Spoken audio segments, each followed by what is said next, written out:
He needed a place for some serenity and to relax and de-stress, which is a big issue today. What Steve Bielk needed turned into something he wanted more and more, a garden he's grown since the mid-1980s at a historic home built 200 years prior in the Brewers Hill neighborhood of Milwaukee. Annuals that we all use in containers, perennial beds, an extensive grouping of shrubs, a lot of conifers, grasses, and a lot of different types of tree varieties. Steve tells me he loves to texture and layer in his garden. Also, focal points, very important, like this cauldron he got off of Craigslist. As I look at the foliage of a particular tree or a shrub or a grass or a plant, and I look at how can I use that as a complement to something else.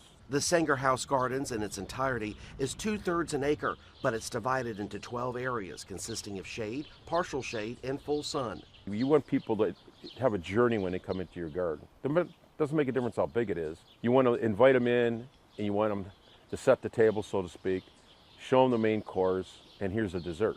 This master gardener also insists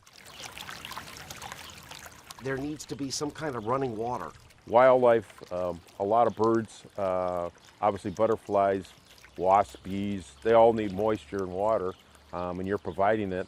And it's also a very soothing sound in the garden. Water that's bubbling away or running, you hear that in the background, and it relaxes you. Steve tells me since COVID in particular, his safe haven has been a popular spot for so many, especially seeing it's open to the public. We're bringing a lot of people into this part of the city who might never have ventured here before.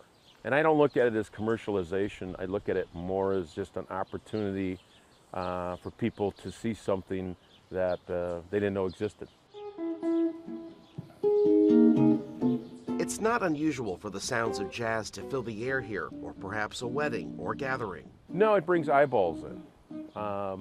It's real simple. We volunteer and, if you will, the garden. We donate it to a number of nonprofits. We're on Historic Milwaukee's Doors Open event coming up in September for a couple of days, and we average easily 1,500 people through here in 2 days. There are the human visitors, then there are the others.